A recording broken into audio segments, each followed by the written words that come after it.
Today we're going to read a story called Paddywack, and that's a fun word to say, isn't it? So I'm going to share my screen. Paddywack.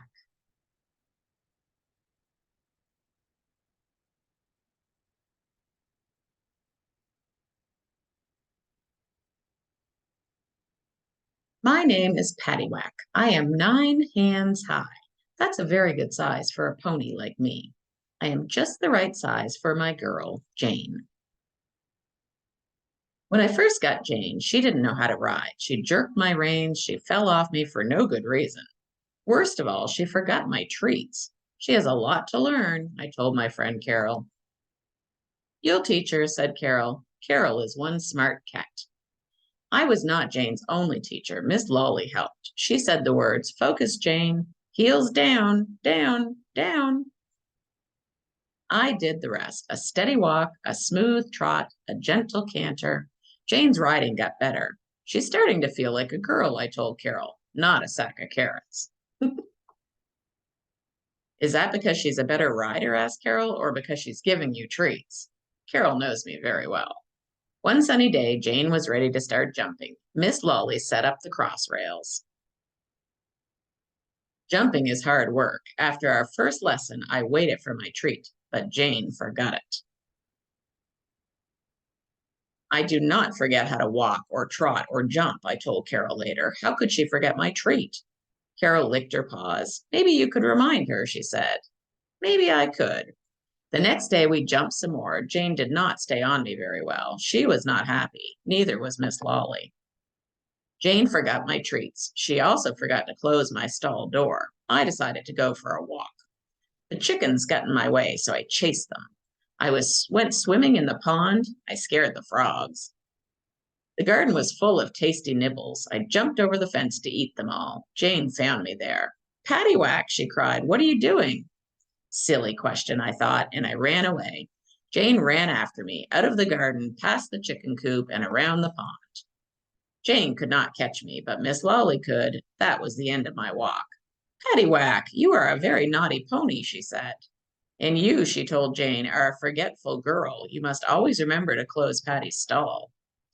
A little later, Jane came to my stall. Paddywack, she said, I saw you jump the garden fence. Your jump was perfect. It was much better than the jumps you do for me. There are reasons for that, I thought.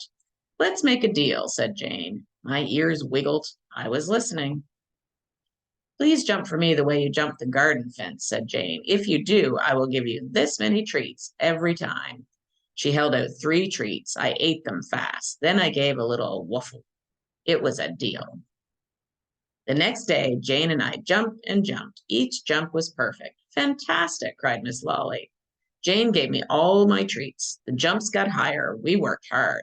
Jane gave me treats every day. I was proud of her. Early one morning, Jane groomed me for a long time. She polished my hooves. She braided my mane. She and Miss Lawley led me into the van.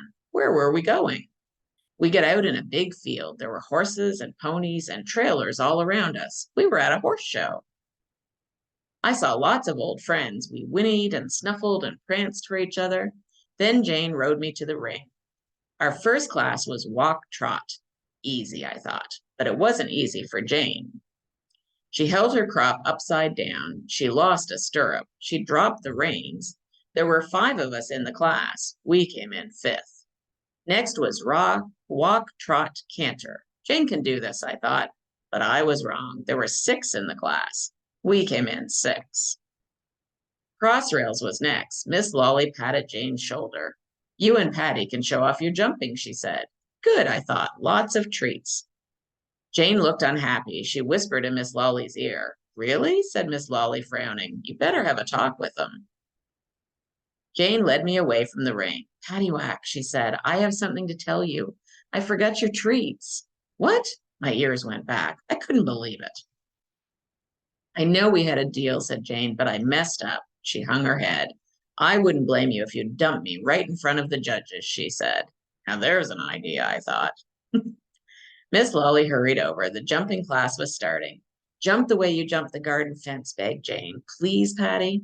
I'm a pony with a good heart. I decided to help Jane. When the judge called walk, I moved evenly so Jane could sit up tall. When she called trot, my trot was as smooth as ribbon silk. Then came the cross rail. I pretended I was jumping the garden fence. Jane kept her head up and her heels down. We were perfect. Miss Lawley gave us the thumbs up. So did the judge. When we got home, Jane gave me more treats than I could count. Then she brushed me and kissed me and rubbed my nose. Paddywack, she said, you're the best pony in the world. I will never, ever forget your treats again. And she didn't. Look, they got number one. So that was a good story. I like Paddywack. He was a good pony, wasn't he? All right. I hope you have a great day, friends. Bye-bye.